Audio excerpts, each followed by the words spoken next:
আমাদের আপাত নিরীহ পড়শি দেশ এই মুহূর্তে ছোটখাটো একটা দানব দেশে পরিণত হওয়ার চেষ্টা করছে। তারা যেহেতু খুব ভালো করেই জানে যে তাদের নিজের ক্ষমতাতে ভারতকে হারানোর মতো শক্তি তারা সঞ্চয় করতে পারবে না, সেই কারণেই ওপার বাংলার মৌলবাদী নেতা মোহাম্মদ ইউনুসের প্রথম পছন্দের দেশ, বন্ধু দেশ হচ্ছে পাকিস্তান। এবং সেই কারণেই পাকিস্তানের হাত ধরে ভারতে সামরিক অভিযান চালানোর ছক কষছে বাংলাদেশ। চাঞ্চল্যকর তথ্য উঠে আসলো রিপোর্টে। আজকে সেটাই আপনাদের সামনে শোনাবো। এবং এমন একটা পরিস্থিতি ক্রমাগত সৃষ্টি হচ্ছে যেখানে বাংলাদেশ কার্যত বাধ্য করাচ্ছে ভারতকে তাদের ওপর আক্রমণ করতে। আমি কেন কোনো আন্তর্জাতিক বিশেষজ্ঞ এর আপাত দৃষ্টিতে মানে খুঁজে পারছে না যে একটি দেশ কিভাবে নিজেদের দেশের মধ্যে যুদ্ধ বাঁধিয়ে দেওয়ার জন্য এমন এমন পদক্ষেপ নিচ্ছেন যাতে করে তাদের থেকে 5 গুণ শক্তিধর দেশ ভারতের সঙ্গে যুদ্ধ অনিবার্য হয়ে পড়ে। এবং আপনাদের বলেছিলাম জানুয়ারির 20 তারিখ পর্যন্ত অপেক্ষা ভারত করবে, তারপরেই যদি কোনো সিদ্ধান্ত নেয় তাহলে ভারত সিদ্ধান্ত নেবে। কি হয়েছে আজকের পর্বে আপনাদের সামনে আমি ব্যাখ্যা করব যে কিভাবে মোহাম্মদ ইউনুসের মৌলবাদী সরকার, ভন্ডের শান্তিতে নোবেল পুরস্কার প্রাপ্ত একজন মানুষ, কিভাবে নিজেদের দেশের মাটিকে পাকিস্তানি ফৌজের কাছে ছেড়ে দিয়েছে তার বর্ণনা আপনাকে করব। এবং যেহেতু অবাধে পাকিস্তানের ফৌজ বাংলাদেশের জমি ব্যবহার করার সুযোগ পাচ্ছে, তাই ভারতের কাছে আর যুদ্ধ ছাড়া দ্বিতীয় কোনো পন্থা এই মুহূর্তে আর খোলা থাকার কথা নয়। তাই এইভাবে যদি চলতে থাকে আগামী দিনে বাংলাদেশের সঙ্গে অনিবার্য যুদ্ধ, অর্থাৎ সেই অর্থে বাংলাদেশ পাকিস্তানের সঙ্গে অনিবার্য যুদ্ধে জড়িয়ে পড়তে পারে ভারতবর্ষ। ঠিক যেমন 1971 সালে ভারতের সঙ্গে যুদ্ধ হয়েছিল, যদিও প্রেক্ষিত আলাদা। সেই সময় বাংলাদেশকে স্বাধীন করার জন্য ভারত নিজের জীবনের বাজি রেখেছিল। আর ইন্দিরা গান্ধীর সেই ভুল সিদ্ধান্তের খেসারত হিসাবে আরো একবার নরেন্দ্র মোদীকে ওই বাংলাদেশকে 71-এর সবক শেখানোর সময় হয়তো হয়ে গিয়েছে। নমস্কার, ওয়েলকাম টু সিম্পল এসজিবিসি। আপনাদের সকলকে স্বাগত জানিয়ে অত্যন্ত চাঞ্চল্যকর একটি খবর তুলে ধরবো, যেখানে কার্যত ভারতের সামনে হয়তো সমস্ত রাস্তা বন্ধ হয়ে যাচ্ছে শুধুমাত্র বাংলাদেশের সঙ্গে আক্রমণে জড়িয়ে পড়া ছাড়া। উত্তর পূর্ব ভারতের নিরাপত্তা নিয়ে উদ্বেগের সুর শোনা যাচ্ছে আন্তর্জাতিক প্রতিরক্ষা বিশেষজ্ঞদের গলায়। 1971 সালের যুদ্ধ 5 দশক আগে শেষ হয়ে গিয়েছে। আপাত শান্ত পদ্মাপাড়ের ওই দেশে ফের পা রাখতে চলেছে এককালের শত্রু তথা গণহত্যাকারী পাকিস্তানি ফৌজ। কুর্সিতে বসার প্রথম দিন থেকেই ভারত বিরোধী মনোভাব বজায় রেখে চলেছেন বাংলাদেশের অন্তর্বর্তীকালীন সরকারের প্রধান উপদেষ্টা তথা মৌলবাদী নেতা মোহাম্মদ ইউনুস। সাম্প্রতিক সময়ে পাকিস্তানের সঙ্গে সুসম্পর্ক তৈরি করতে দেখা গিয়েছে বারবার তাকে। এবার আরো এক কদম এগিয়ে রাওয়ালপিন্ডির সেনা সদর দপ্তরের জন্য পদ্মা পাড়ের দরজাটাই খুলে দিলেন মোহাম্মদ ইউনুস। নিজেদের দেশকে তো আগেই বিক্রি করে দিয়েছেন, কিন্তু এই বিক্রি হওয়া দেশে পাকিস্তানি ফৌজের হানা দিয়ে কার্যত ভারতের জন্য ক্রমাগত একটি থ্রেট তৈরি হয়ে যাচ্ছে এই মুহূর্তে। সংবাদ সংস্থা সূত্রের খবর, বাংলাদেশের সেনাবাহিনীকে প্রশিক্ষণ দিতে ঢাকা, ময়মনসিংহ, খুলনা, কুমিল্লায় আসছে পাক সেনা। ফলে প্রায় 53 বছর পর ফের রাওয়ালপিন্ডির সেনা অফিসারদের পা পড়বে আবারও পদ্মা পারে। ভাবতে পারেন, 53 বছর ধরে যেখানে কোনো পাকিস্তানি সেনা বাংলাদেশের জমি ব্যবহার করতে পারতো না, এই মৌলবাদী নেতা মোহাম্মদ ইউনুসের সহায়তায় কিভাবে 53 বছরের সেই ইতিহাস আবার ফিরে আসছে। রাওয়ালপিন্ডির সেনা বাংলাদেশের সেনাবাহিনীকে প্রশিক্ষণের নামে আরো একবার পদ্মাপাড়ের মুক্তাঞ্চল ব্যবহার করার সুযোগ তারা পাচ্ছে। মেজর জেনারেল পদমর্যাদার পাক সেনা অফিসাররা বাংলাদেশের ফৌজকে প্রশিক্ষণ দেবেন বলে জানা গিয়েছে। বাংলাদেশের স্থানীয় সংবাদ মাধ্যমগুলি জানিয়েছে আগামী বছর অর্থাৎ 2025-এর ফেব্রুয়ারি থেকে ধাপে ধাপে সম্পূর্ণ বাংলাদেশি মিলিটারিদের প্রশিক্ষণ দেবে পাক সেনা। প্রথম পর্যায়ে প্রশিক্ষণ চলবে ময়মনসিংহ ক্যান্টনমেন্টে। বাংলাদেশের এই সেনা ছাউনিতে রয়েছে ট্রেনিং অ্যান্ড ডক্ট্রিন কমান্ড সদর দপ্তর। জানা গিয়েছে প্রথম পর্যায়ের প্রশিক্ষণ শেষ হতে প্রায় 1 বছর সময় লাগবে। বাংলাদেশের সেনাবাহিনীর মোট 10টি কমান্ড রয়েছে। পরবর্তী পর্যায়ে প্রত্যেকটি কমান্ডেই প্রশিক্ষণ দেবে পাক ফৌজ। কত দিন বা বছর ধরে এই প্রশিক্ষণ প্রক্রিয়া চলবে তা অবশ্য এখনো স্পষ্ট নয়। চলতি বছরের নভেম্বরে বাংলাদেশের অন্তর্বর্তীকালীন সরকারকে সেনা প্রশিক্ষণের প্রস্তাব দেয় পাক ফৌজের জয়েন্ট চিফ অ্যান্ড স্টাফ কমিটির চেয়ারম্যান জেনারেল সাহির শামসেদ মির্জা। রাওয়ালপিন্ডির সেই প্রস্তাব সাদরে গ্রহণ করেছেন পদ্মাপাড়ের সেনা প্রধান জেনারেল ওয়াকার উজ্জামান। সম্প্রতি বাহিনীকে প্রশিক্ষণ দিতে তিনি পাক সেনা অফিসারদের বাংলাদেশে আমন্ত্রণ পর্যন্ত জানিয়ে ফেলেছেন। আর বাংলাদেশের সেনা প্রধানের এই সিদ্ধান্তের পিছনে যে মৌলবাদী নেতা মোহাম্মদ ইউনূসের সিদ্ধান্ত রয়েছে সে কথা বলার প্রয়োজন আর থাকে না। আপনারা হয়তো শুনলে চমকে যাবেন, ইতিমধ্যে পাকিস্তান থেকে বিপুল পরিমাণ গোলা বারুদের আমদানি করা শুরু করে দিয়েছে বাংলাদেশ। এবছরের সেপ্টেম্বর থেকে ডিসেম্বরের মধ্যে ইসলামাবাদ থেকে 40,000 রাউন্ড বুলেট চেয়ে পাঠিয়েছে ঢাকা। গত বছর অর্থাৎ 2023-এর তুলনায় এই আমদানির মাত্রা প্রায় 3 গুণ বেশি বলে জানা গিয়েছে। অর্থাৎ 2023 সালে যেখানে 12,000 রাউন্ড গোলা বারুদ আমদানি করেছিল বাংলাদেশ সেনাবাহিনী, সেখানে এবছর রাইফেল গুলির পাশাপাশি 2,000 রাউন্ড ট্যাঙ্কের গোলা এবং 40 টন আরডিএক্স উচ্চ ক্ষমতা সম্পন্ন বিস্ফোরক ইসলামাবাদ থেকে ঢাকা কিনছে বলে গোয়েন্দা সূত্রে খবর মিলেছে। পাশাপাশি শেখ হাসিনাত্তর যুগে অর্থাৎ শেখ হাসিনার চলে যাওয়ার পর পাক নৌসেনার সঙ্গে যৌথ মহড়ায় অংশ নিয়েছে বাংলাদেশের জলযোদ্ধারা।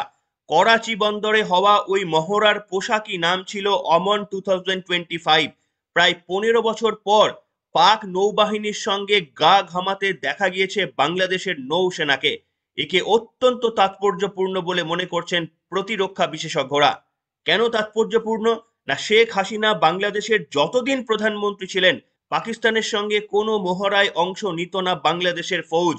একবার ইসলামাবাদের যুদ্ধজাহাজ তৈমুর কিছুক্ষণের জন্য বাংলাদেশের বন্দরে নোঙর করার অনুমতি চেয়েছিলেন শেখ হাসিনার কাছে, কিন্তু পত্রপাঠ সেই আবেদন খারিজ করে দিয়েছিলেন হাসিনা প্রশাসন। আর সেই প্রশাসন এখন মৌলবাদ ইউনূসের নেতৃত্বের মধ্যে পাকিস্তানের করাচিতে যৌথভাবে নৌসেনার সঙ্গে মহড়ায় অংশ নিয়েছে। পরিবর্তনটা শুধু একবার লক্ষ্য করে দেখুন, হাসিনা ছেড়ে যাওয়ার আগে বাংলাদেশ যা ছিল আর পরবর্তীতে মোহাম্মদ ইউনূস সেই সম্পর্ককে এগিয়ে নিয়ে যাওয়ার বদলে একেবারে 180 ডিগ্রি ঘুরে ঠিক যেমন একজন মৌলবাদী নেতাদের যা যা কর্তব্য সেই কর্তব্যই অক্ষরে অক্ষরে পালন করে আসছেন শান্তিতে নোবেল পাওয়া মোহাম্মদ ইউনূস। আশা করি তিনি তার প্রভু জো বাইডেনের প্রশাসনকে খুশি করতে পেরেছেন। তাই এই মুহূর্তে যতক্ষণ না ডেমোক্র্যাট প্রশাসন আমেরিকা থেকে অস্ত গিয়ে ডোনাল্ড ট্রাম্পের প্রশাসন আসছে, ততদিন না পর্যন্ত বাংলাদেশের এই ঔদ্ধত্য মুখ বুজে সহ্য করতে হচ্ছে নরেন্দ্র মোদীকে। কিন্তু হঠাৎ করেই মোহাম্মদ ইউনূসের প্রশাসন এতটা তৎপর হয়ে পড়ল কেন? কেনই বা পাকিস্তানের সঙ্গে হাত মিলিয়ে এই ধরনের একের পর এক মহড়া থেকে শুরু করে তাদের সেনাবাহিনীকে প্রশিক্ষণের জন্য সম্মতি প্রকাশ করে ফেলল বাংলাদেশ? এর পিছনের কারণটা শুনলে আপনারা চমকে যাবেন। তার কারণ প্রতিরক্ষা বিশেষজ্ঞরা মনে করছেন ভারতের যে 7 সিস্টার রয়েছে, পশ্চিমবঙ্গের শিলিগুড়ি করিডোরের মধ্যে সেই অশান্তি পাকিয়ে ভারতের 7 সিস্টারকে অর্থাৎ উত্তর পূর্ব ভারতকে মূল ভূখণ্ড থেকে সম্পূর্ণ আলাদা করে দেওয়াই এই মুহূর্তে লক্ষ্য পাকিস্তান, এবং সেই পাকিস্তানের লক্ষ্যকে পূর্ণ করার জন্য তারা বাংলাদেশকে বোড়ে হিসাবে ব্যবহার করছে। অর্থাৎ তাদের লক্ষ্য ভারতকে ভেঙে দুভাগ করে দেওয়া। হ্যাঁ, কান খুলে শুনুন, তারা চাইছে শিলিগুড়ি করিডোরের মধ্যে চিকেন নেককে আলাদা করে এই 7 সিস্টারকে ভারতের মূল ভূখণ্ড থেকে আলাদা করে দিয়ে সেই অঞ্চলটির তাদের দখল নেওয়া। আসুন আপনাদের আমি একটা অংশ পড়াচ্ছি, এই অংশটা পড়ে আপনারা দেখুন। আর এই কারণেই বাংলাদেশে সক্রিয় হয়েছে পাক গুপ্তচর সংস্থা আইএসআই। ক্রমাগত কট্টরপন্থীদের উৎসাহ দিচ্ছে ইসলামাবাদ। শিলিগুড়ি করিডোর দখলের মাধ্যমে ভারত ভেঙে দুটি দেশ তৈরির স্বপ্ন দেখছেন তারা। উত্তর পূর্বের রাজ্যগুলো নিয়ে আলাদা রাষ্ট্র গঠনের ইচ্ছা রয়েছে পাকিস্তানের, এমনটাই আশঙ্কা প্রতিরক্ষা বিশেষজ্ঞদের এক অংশের। বুঝতে পারলেন ছকটা? বুঝতে পারলেন? পাকিস্তানের ছক হচ্ছে যে বাংলাদেশকে ব্যবহার করে ভারতের চিকেন নেককে কেটে আলাদা দুটি দেশ তৈরি করে দেওয়া, ভারতকে আরো ছোট করে দেওয়া, এবং সেই কাজের জন্যই তারা বাংলাদেশের সেনাবাহিনীকে প্রশিক্ষণ দেওয়ার নাম করে কার্যত বাংলাদেশকে অ্যাক্সেস করে খুব ভারতের কাছাকাছি চলে আসার চেষ্টা করছে। মারাত্মক একটা ট্রেন্ড তৈরি হচ্ছে। ভারতের প্রতিরক্ষা দপ্তর এই মুহূর্তে অত্যন্ত গভীরভাবে শিলিগুড়ি করিডোরের কাছে তারা প্রস্তুত হয়ে রয়েছেন। আপনারা জানেন কিছুদিন আগে অমিত শাহ ঠিক এই কারণেই এসেছিলেন। ভারতের ইন্টেলিজেন্স কিন্তু অমিত শাহকে এই তথ্য দেওয়ার ফলেই আপনারা জানেন যে চুপিসারে এই দিন পাঁচেক আগে অমিত শাহ আমাদের রাজ্যে এসেছিলেন। কোনো রাজনৈতিক কর্মসূচি ছেড়ে দিন, এমনকি কোনো রাজ্য বিজেপির নেতাদের সঙ্গে পর্যন্ত গোপনে সাক্ষাৎকার নয়, একেবারেই শিলিগুড়ি করিডোরে সেনাবাহিনীকে প্রস্তুত থাকার বার্তা দিতেই কিন্তু অমিত শাহ এসেছিলেন। তাই আপনাদের বলছি যে এই মুহূর্তে কতটা গুরুত্বপূর্ণ রোল প্লে করতে পারে পশ্চিমবঙ্গ, সেটা একটু কল্পনা করে দেখুন। কিন্তু সম্ভব হলে আগামী পর্বে আপনাদের বলার চেষ্টা করব যে পশ্চিমবঙ্গকে এই মুহূর্তে সব থেকে বেশি দরকার, ভারতের অখণ্ডতা রক্ষা করার জন্য পশ্চিমবঙ্গকে সব থেকে বেশি দরকার। সেই মমতা বন্দ্যোপাধ্যায় এখন ভারতের সঙ্গে কার্যত বিট্রে করছেন। মমতা বন্দ্যোপাধ্যায় যেমন একদিকে 72টি চেকপোস্ট ওপেন করে রেখে দিয়েছেন, প্রায় 900 কিলোমিটারের দীর্ঘ বাংলাদেশ ভারতের সীমানা, বাংলাদেশ পশ্চিমবঙ্গের সীমানাকে অরক্ষিত করে রেখে দিয়েছেন, এবং সেখানে একের পর এক বাংলাদেশ থেকে জঙ্গি পৌঁছে যাচ্ছে আমাদের এই রাজ্যে। এবং অসম এসটিএফ কিংবা কাশ্মীরের এসটিএফ যখন এসে আমাদের রাজ্য থেকে এই সমস্ত আতঙ্কবাদীদের গ্রেপ্তার করছেন, তাদের কাছ থেকে মোটো পাওয়া যাচ্ছে যে শিলিগুড়ি করিডরকে উত্তেজনা ছড়ানোর জন্য চিকেন নেককে আলাদা করে দেওয়াই তাদের উদ্দেশ্য ছিল। অর্থাৎ যে খবর আপনাদের সামনে বলছি, পাকিস্তানের যে উদ্দেশ্য, সেই উদ্দেশ্যেই ইতিমধ্যেই পশ্চিমবঙ্গের মধ্যে দিয়ে শত শত জঙ্গি অনুপ্রবেশ ইতিমধ্যেই ঘটে যাচ্ছে। এবং সেই জঙ্গি অনুপ্রবেশ আমাদের রাজ্য পুলিশ একটাও ধরা তো দূরের কথা, বরঞ্চ তাদেরকে তৃণমূল কংগ্রেসের কিছু নেতা কর্মীরা আমাদের দেশকে বিকিয়ে দিয়ে কার্যত 200-500 টাকার লোভে তাদেরকে ভোটার আই কার্ড থেকে শুরু করে যাবতীয় জাল নথিপত্র তৈরি করে দিচ্ছেন, এবং সেই জাল নথিপত্রের ওপর ভিত্তি করে তারা পাসপোর্ট পর্যন্ত বানিয়ে ফেলছেন। কি ভয়ঙ্কর পরিস্থিতির মধ্যে আমরা দাঁড়িয়ে রয়েছি একবার কল্পনা করে দেখবেন। যে কোনো মুহূর্তে আমাদের এই দেশের মধ্যে একটা যুদ্ধ লেগে যাওয়ার পরিস্থিতি তৈরি হতে পারে। যেভাবে বাংলাদেশের কট্টরপন্থীদের উৎসাহ দেওয়া হচ্ছে, তাতে সিঁদুরে মেঘ দেখছেন গোয়েন্দা কর্তারা। তাদের আশঙ্কা আগামী দিনে বাংলা, অসম, ত্রিপুরার মতো বাংলাদেশের লাগোয়া রাজ্যগুলিতে বাড়তে পারে জঙ্গি নাশকতা। পদ্মাপাড়ে রোহিঙ্গা মুসলমানদেরও পাক সেনা সন্ত্রাসের প্রশিক্ষণ দিলে আশ্চর্য হওয়ার কিছুই থাকবে না। এই পরিস্থিতিতে গত 20শে ডিসেম্বর সশস্ত্র সীমা বলয় এসএসবিতে 61তম প্রতিষ্ঠা দিবসে শিলিগুড়ির সদর দপ্তরে যান কেন্দ্রীয় স্বরাষ্ট্রমন্ত্রী অমিত শাহ। বাহিনী জওয়ান এবং অফিসারদের সঙ্গে দেখা করেন তিনি।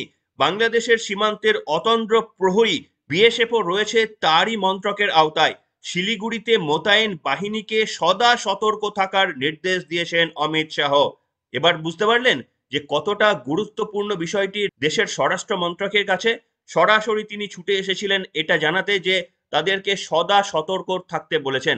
অর্থাৎ যে কোনো মুহূর্তে খবর আমরা পেতে পারি। যেভাবে সার্জিক্যাল স্ট্রাইক হয়েছিল, এই ধরনের কোনো একটা ঘটনা ভারত যদি ওপার বাংলার জঙ্গি নাশকতামূলক ঘাঁটিগুলোকে ধ্বংস করে আসে, তাহলে অবাক হবার কিছু থাকবে না। এবং ভারত যদি কোনো সার্জিক্যাল স্ট্রাইক ঘটায়, সেখানে চীন ও পাকিস্তানের মদতে যে বাংলাদেশও প্রত্যাঘাত করবে না, এমনটাও না ভাবার কোনো কারণ নেই। আপনাদের মনে আছে কিনা জানি না, গত 2 মাসে পাকিস্তান থেকে অন্তত 2টি মালবাহী জাহাজ পৌঁছে গিয়েছে বাংলাদেশের বন্দরে। তার মধ্যে কি সাধারণ পণ্য ছিল, নাকি সাধারণ পণ্যের আড়ালে গোলা বারুদ ঢাকায় পৌঁছে দিয়েছে ইসলামাবাদ, ইতিমধ্যেই তা নিয়ে সন্দেহ তৈরি হয়েছে। গোটা ঘটনার উপর কড়া নজর রাখছে কিন্তু নয়াদিল্লি। 1971 সালের পদ্মাপাড়ের নারকীয় গণহত্যা চালায় পাক সেনা। পাকিস্তানের খান সেনার নির্দেশে 30 লক্ষ বাঙালিকে কুপিয়ে খুন করে পাকিস্তানি ফৌজ। এর পোশাকি নাম ছিল অপারেশন সার্চ লাইট। সেই অপারেশন সার্চ লাইট একদিন 1971 সালে যেভাবে কচুকাটা করেছিল পাকিস্তানি সেনারা বাংলাদেশের সাধারণ মানুষকে, তাদেরকে নিরস্ত্র করার জন্য, বাংলাদেশকে বাঁচানোর জন্য তদানীন্তন ইন্দিরা গান্ধীর নেতৃত্বে ভারতীয় সেনা সম্পূর্ণভাবে যুদ্ধে লিপ্ত হয়ে যায়। এবং ওই বছরের ডিসেম্বর মাসে পাক বায়ুসেনা ভারতে হামলা চালালে ভারতও সরাসরি বাংলাদেশের হয়ে পাকিস্তানের সঙ্গে যুদ্ধে লিপ্ত হয়ে যায়। 1971 সালের যুদ্ধে ভারতের সেনার সঙ্গে কাঁধে কাঁধ মিলিয়ে লড়াইয়ের ময়দানে ছিল বাংলাদেশের মুক্তি বাহিনী। মাত্র 13 দিনের মধ্যে মাথা নোয়াতে হয়েছিল ইসলামাবাদকে। ঢাকায় আত্মসমর্পণ করেছিল 93,000 পাক সেনা। দ্বিতীয় বিশ্বযুদ্ধের পর এত বড় আত্মসমর্পণ এর আগে দেখেনি গোটা বিশ্ব। যুদ্ধ শেষে নতুন রাষ্ট্র হিসাবে আত্মপ্রকাশ করে বাংলাদেশ, আর ভারতও তারপরেই বাংলাদেশকে তাদের স্বাধীনতা দিয়ে বাংলাদেশের মাটিতে না থেকে নিজেদের সৈন্যকে দেশে ফিরিয়ে নিয়েছিল। একেবারেই বড় দাদার মতো একটা ছোট্ট দেশের প্রসব করেছিল ভারত। নবগঠিত দেশটির প্রথম শাসক ছিলেন বঙ্গবন্ধু শেখ মুজিবুর রহমান। যে দেশে নিজেদের প্রথম প্রধানমন্ত্রীর অপমান করা হয়, যে দেশ নিজেদের প্রথম প্রধানমন্ত্রীকে পুড়িয়ে মেরে দিয়েছিল, তাদের গোটা পরিবারকে হত্যা করেছিল, এমনকি দীর্ঘ এতদিন পর নিজের মুজিবের কন্যাকে যে বাংলাদেশ রক্ষা করতে পারেনি, সেই বাংলাদেশের কাছ থেকে অন্তত ভারতের আর চাওয়া পাওয়া কিছু নয়। তাই ইন্দিরা গান্ধীর আমলে যে ভুলগুলো ভারতের ছিল, সেই ভুলগুলো ভারত নিশ্চিতভাবে এর পরবর্তীকালে শুধরে নেবার সুযোগটা হয়তো পেয়েই যাবে। বিশ্লেষকদের এক অংশের দাবি, 5 দশক আগে সেই ঘটনার প্রতিশোধ নিতে চাইছে পাক সেনা। সেই কারণেই বাংলাদেশের মাটিতে কট্টরপন্থা এবং ভারতের বিরোধিতার বীজ পুঁতে দিতে উঠে পড়ে লেগেছে আইএসআই। এ ব্যাপারে চীনও তাদের সাহায্য করছে বলে মনে করা হচ্ছে। দেখুন, এটা ভারতের কাছে অত্যন্ত চ্যালেঞ্জিং একটা বিষয় নিশ্চিতভাবে, কিন্তু ভারতের কাছেও সুযোগ থাকবে যে কংগ্রেসের সময় ইন্দিরা গান্ধীর জামানাতে যে ভুল ভারত করেছিল, যে বাংলাদেশকে সেই দিন জ্বলতে দেওয়া উচিত ছিল, যে পাকিস্তানি ফৌজ বাংলাদেশের 30 লক্ষ সাধারণ মানুষকে কচুকাটা করেছিল, সম্ভবত ভারতের উচিত ছিল এগুলো দেখে মুখ সরিয়ে রাখা। 30 লক্ষ কেন, হয়তো 60 লক্ষ মৃত্যু পর্যন্ত ভারতের মুখ বুজে সহ্য করা উচিত ছিল। তা যদি হতো তাহলে আজকে বাংলাদেশ আর এইভাবে পেছন দিক থেকে গাদ্দারি করতে পারতো না। আসলে মির্জাফরের যাত্রা এখনো বিভিন্ন জায়গায় বেঁচে রয়েছে, আর এই মোহাম্মদ ইউনূসরা হচ্ছে মির্জাফরের জাত। বাংলাদেশের খুব কম মানুষই রয়েছে এখনো পর্যন্ত ভারতের এই কৃতজ্ঞতা স্বীকার করলেও বাংলাদেশের একটা বেশিরভাগ অংশের মানুষ ভারতের এই কৃতজ্ঞতা স্বীকার না করে এখনো পর্যন্ত ভারতের পিঠেই ছুরি মারতে চায়। এই গাদ্দারদের শিক্ষা দেওয়ার সময় বোধহয় এবার হয়ে গিয়েছে। যে ভুল ইন্দিরা গান্ধী করেছিলেন, আশা করি নরেন্দ্র মোদীর সরকার সেই ভুল করবে না। তাই বাংলাদেশ এবারে যতই কাঁদবে আর যতই সেখানে নিধনযোগ্য হবে, ভারত কিন্তু আর ইন্দিরা গান্ধীর মতো করে বড় দাদার মতো বাংলাদেশকে আর বাঁচাতে যাবে না। তাই যে ভুল এই মুহূর্তে বাংলাদেশ করছে, আমি বাংলাদেশের মানুষের উদ্দেশ্যে বলছি, আপনারা নিজেদের কবরটা নিজেরাই খুঁড়ে রাখলেন এইভাবে। তার কারণ হচ্ছে, আজ পর্যন্ত পৃথিবীর ইতিহাসে পাকিস্তানের সঙ্গে বন্ধুত্ব করে সেই বন্ধুত্ব দীর্ঘদিন টিকিয়ে রাখতে পেরেছে এমন কোনো দ্বিতীয় দেশ নেই। এমনকি আপনারা জানেন যে চীনের কাছে যে পাকিস্তান কার্যত নতি স্বীকার করে বসে রয়েছে, সেই চীনের সঙ্গেও বাংলাদেশের এই মুহূর্তে সম্পর্ক ভালো যাচ্ছে না। এমনকি আফগানিস্তানের সঙ্গে বাংলাদেশের যুদ্ধ অনিবার্য হয়ে দাঁড়িয়েছে। 15,000 আফগানিস্তানি সেনা তারা পাকিস্তানের দিকে ইতিমধ্যে চলে এসেছে। তাই যে পাকিস্তান মির্জাফরের জাত, যাকে কেউ বিশ্বাস করে না, তাকে কে বিশ্বাস করতে পারে? আরো একজন মির্জাফর, তারাই তো বিশ্বাস করতে পারে। আর বাংলাদেশ হচ্ছে সেই দ্বিতীয় মির্জাফর। পাকিস্তান যদি প্রথম মির্জাফর হয়, তাহলে বাংলাদেশ দ্বিতীয় মির্জাফর। আর একজন মির্জাফর আরো একজন মির্জাফরকে বিশ্বাস করবে, এটাই তো স্বাভাবিক। সেই কারণে যে ভুল বাংলাদেশ আজকে করছে, বাংলাদেশ এরপরে কেঁদে কেটে পায়ে পড়লেও কিন্তু ভারতের কাছ থেকে আর কোনো সহায়তা পাবে না। এই সাহায্যর দরজা বাংলাদেশের জন্য চিরকালের জন্য বন্ধ হতে চলেছে। অপেক্ষা শুধু সময়ের। শুধু পরোক্ষ কূটনৈতিক নয়, প্রয়োজন পড়লে বাংলাদেশের মাটিতে গিয়ে সেখানকার আতঙ্কবাদীদের, পাকিস্তানি যদি কোনো চর এসে বাংলাদেশে আশ্রয় নেয়, তাহলে তাদেরও নিকেশ করতে যে ভারত কুণ্ঠাবোধ করবে না, তার জন্য প্রস্তুত থাকা উচিত মোহাম্মদ ইউনূসের প্রশাসনের। আর বাংলাদেশের মানুষকে বলবো যে এই মুহূর্তে আপনারা যে কর্ম করলেন, সেই কর্মের ফল আপনাদের পেতেই হবে, আপনাদের ভুগতেই হবে। তার জন্য প্রস্তুত রাখুন, নিজে প্রস্তুত থাকুন, আগামী প্রজন্মকে প্রস্তুত করে রাখুন। এখনকার মতো এখানেই শেষ করলাম। আপনাদের মন্তব্য লিখে জানাবেন।